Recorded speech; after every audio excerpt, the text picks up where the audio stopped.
Je m'appelle Georges Schuller, j'ai 61 ans, je suis né à Strasbourg, j'ai grandi à Eunheim, j'y ai habité jusque dans les années 90 avant de partir sur Reichstätt. J'ai travaillé pendant plus de 25 ans au lycée professionnel Charles de Foucault à Schiltigheim.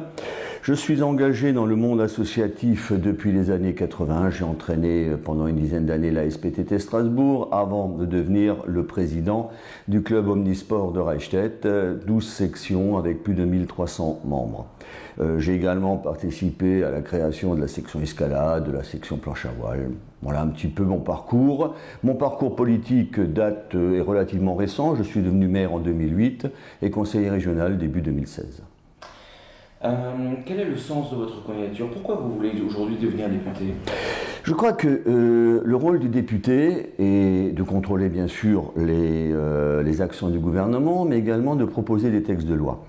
Je suis élu de proximité depuis 2008. J'ai bien vu qu'à un moment donné, l'élu local a besoin d'un soutien national. Et je pense qu'avec l'expérience que j'ai acquise sur le terrain, l'efficacité et la proximité que j'ai avec les habitants, je peux amener quelque chose au niveau national avec cette expérience du terrain, justement.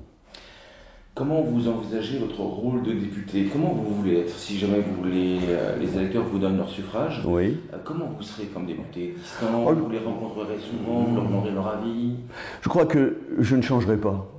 Je serai comme je suis, c'est-à-dire proche des gens. À Reichstätt, si vous voulez un rendez-vous avec le maire, c'est dans les 48 heures, maximum 72 heures.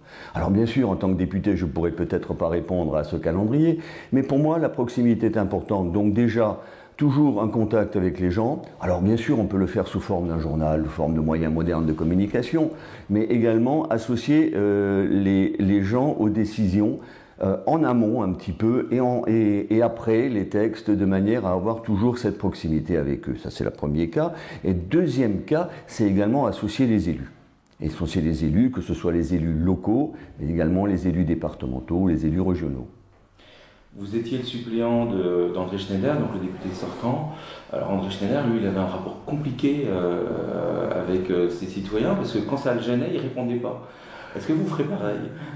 Écoutez, je pense que vous avez pu suivre mes différentes positions, que ce soit à travers les médias, mais également à travers mes interventions à l'Eurométropole. Je ne pratique pas la lampe de bois, je donne des réponses claires et nettes. Est-ce que vous êtes favorable à la restriction du cumul des mandats en nombre et dans le temps? Bien sûr. Étant donné que j'ai sorti dans les médias un communiqué de presse dans lequel je soutenais pleinement la mesure du député de Auxerre. Donc moi ça ne me pose aucun problème. D'ailleurs si je suis élu député, je prendrai les mesures nécessaires pour me mettre en conformité avec la loi et j'irai même peut-être au-delà. C'est-à-dire, quel mandat vous arrêterez? J'arrêterai peut-être l'ensemble de mes mandats, sauf celui de conseiller municipal, parce que je crois que c'est un mandat qui m'est cher et qui est près des gens, et je crois que si les gens me font confiance, il faut aussi que je leur envoie un petit peu l'ascenseur et en disant « Attendez, je ne vous laisse pas tomber, je resterai toujours chez vous ». Vous comprenez que c'est un problème aujourd'hui, le cumul des mandats? Mais c'est un problème, bien sûr, qui aurait dû être, je dirais, réfléchi et travaillé beaucoup plus en amont. Est-ce que vous êtes favorable à la dépénalisation du cannabis? Écoutez, le cannabis revient à peu près tous les 3-4 ans, à chaque élection. Aujourd'hui, nous sommes en guerre contre le terrorisme. Nous avons le terrorisme, nous avons un plan d'urgence. Nous sommes aujourd'hui engagés avec nos forces militaires en Afrique, en Afghanistan. Nous avons un taux de chômage qui est quand même élevé. Nous avons des problèmes d'éducation. Si aujourd'hui, le problème du cannabis est un problème majeur en France, je dirais que ça me pose un peu problème. Alors, au niveau du cannabis même, le cannabis est toxique, et 10 fois plus toxique que la cigarette. Pourquoi veut-on dépénaliser? Moi, je veux dire que qu'on me propose un texte qui me donne l'ensemble. Est-ce qu'on veut dépénaliser pour arrêter le trafic? Est-ce qu'on veut dépénaliser pour faire plaisir, pour acheter une forme de paix sociale parce qu'on voit bien que c'est à la mode? Je crois que c'est un problème qui mérite d'être réfléchi, qui mérite d'être débattu dans le calme et en-delà des élections. Bien sûr que c'est un problème de société, mais est-ce que le fait de dépénaliser va arrêter le trafic souterrain? C'est ça la question qu'il faut se poser. Vous savez, on voit bien, ne serait-ce que pour l'alcool ou pour la cigarette, qu'on a des marchés parallèles. avec des produits de moindre qualité, des produits au niveau de l'alcool, au niveau du tabac, beaucoup plus nocifs. Qui va contrôler cette production de cannabis? Qui va, à ce moment-là, je dirais, donner le feu vert pour la vente? Dans quelles conditions? C'est pas aussi anodin. C'est un vrai problème de société, mais je dirais quand même qui mérite de passer après le terrorisme, après l'emploi et je dirais après les législatives. Ok. Est-ce que vous êtes favorable à l'extension du travail du dimanche? Au travail du dimanche, moi je suis pour une vie familiale et une vie associative. C'est vrai que le dimanche, c'est le moment où mon enfance, mais également aujourd'hui, où je vois mon fils, où je vois mes amis, mais également où je me rends dans des activités associatives. Alors aujourd'hui, on a une part du travail, notamment au niveau des commerces, qui sont ouverts. Alors bien sûr, ces commerces sont pleins, mais la grande question, est-ce qu'il faut privilégier le consommateur ou le rapport humain? Donc ça, c'est une question quand même qui est fondamentale de notre société et sur laquelle nous devons réfléchir. Et votre réponse? Ma réponse, aujourd'hui, je dirais statu quo par rapport au travail du dimanche. Est-ce que vous êtes favorable au vote des résidents étrangers payant des impôts locaux aux scrutins locaux? Ma réponse va être une réponse un peu plus longue.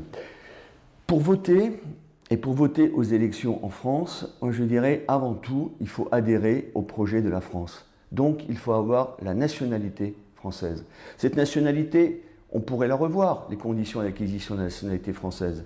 Mais pour voter, je dirais adhérons d'abord aux valeurs de la République, liberté, égalité, fraternité, et ensuite le droit de vote, c'est quelque chose qui vient automatiquement. Par rapport au droit de vote dans le cadre européen depuis Maastricht, depuis 1992, il y a un droit de réciprocité, je veux dire que voilà. Donc on n'a pas besoin pour l'instant d'aller au-delà. Est-ce que vous êtes favorable à la remise en cause de la grande région Ouest ou favorable à la collectivité unique d'Alsace? Alors, vous êtes conseiller régional. Je suis conseiller régional. Pourquoi je suis conseiller régional? Parce que je n'aime pas la politique de la chaise vide. Si on ne participe pas à une collectivité, même si on n'est pas d'accord, je veux dire, on doit se taire.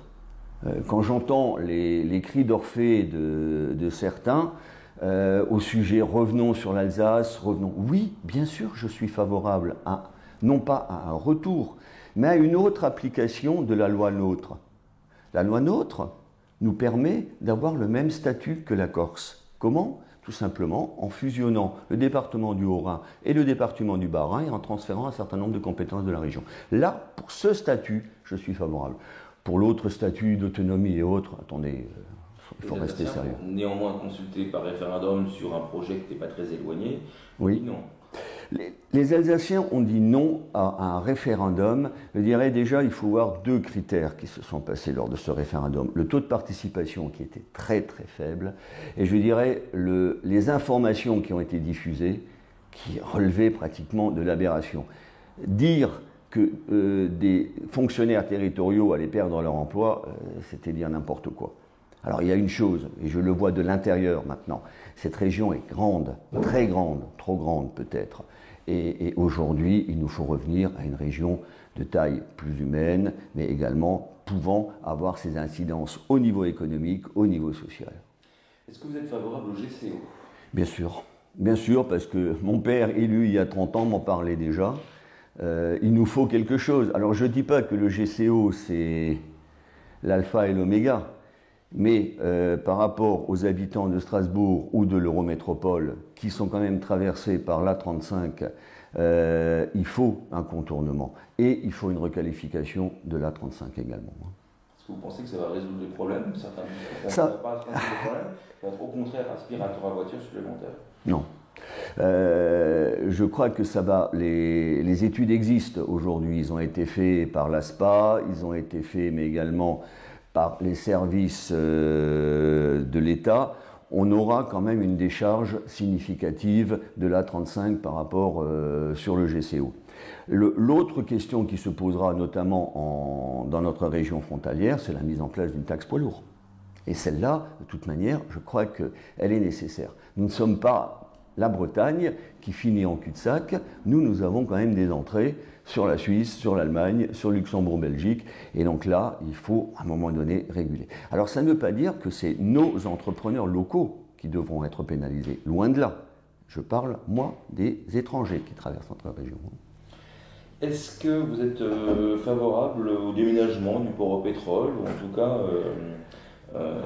à envisager le transfert? Vous savez que je suis maire de Reichstett, qui a vécu de 1962 à 2011 avec une raffinerie en fonctionnement. Depuis que la raffinerie a fermé en 2011, nous avons conservé une partie du stockage des produits finis, notamment d'une société qui est également sur le port au pétrole.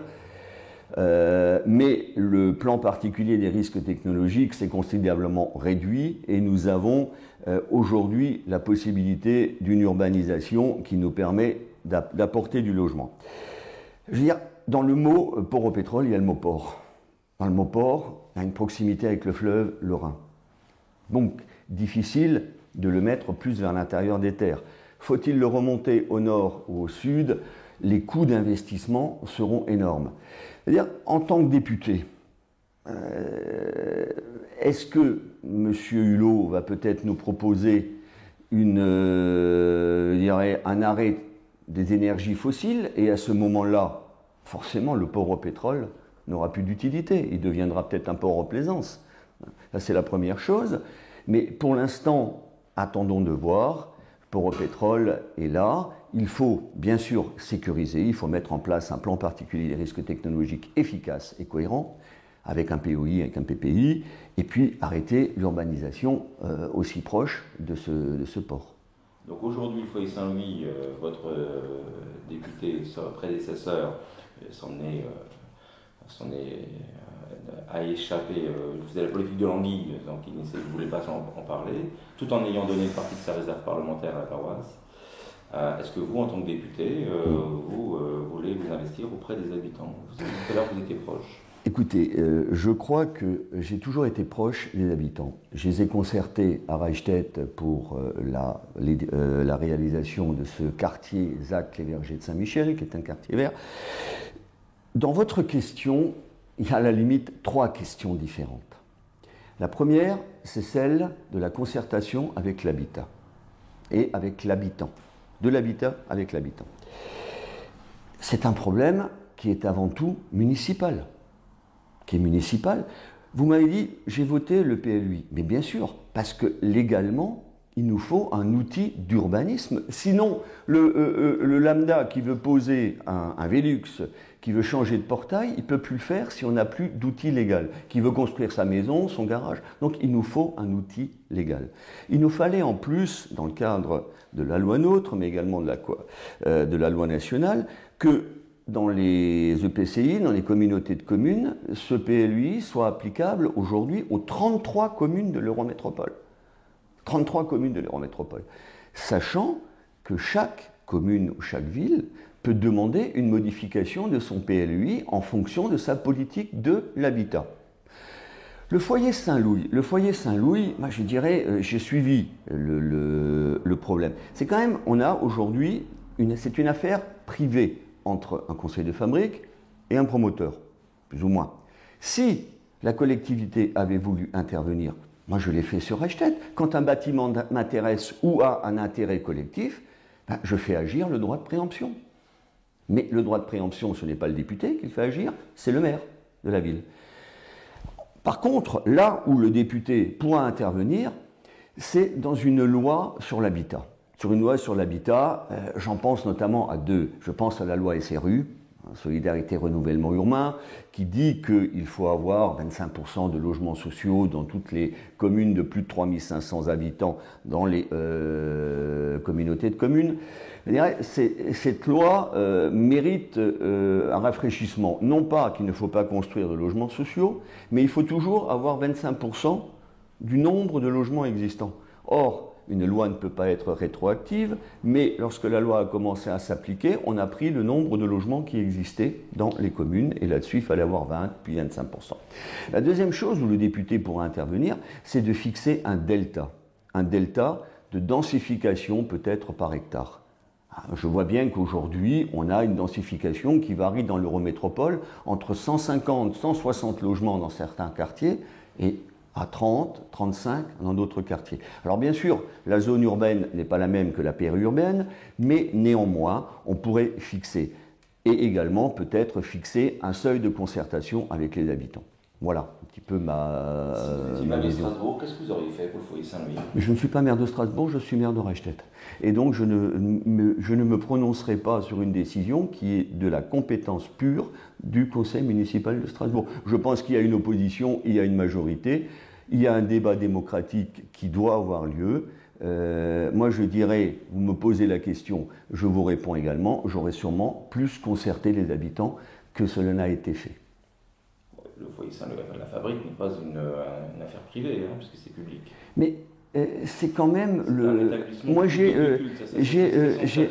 à Reichstett le foyer Saint-Michel qui est une propriété du conseil de fabrique. Dont il y a un représentant du maire dans le conseil de fabrique. Il y a un représentant du maire dans le conseil de fabrique. Il y a une discussion, mais ce n'est pas le député. On l'a connu plus privé que ça. Quoi. Voilà. Alors également, vous avez soulevé la réserve parlementaire. Bon, j'ai pu, en tant que suppléant du député, suivre un petit peu.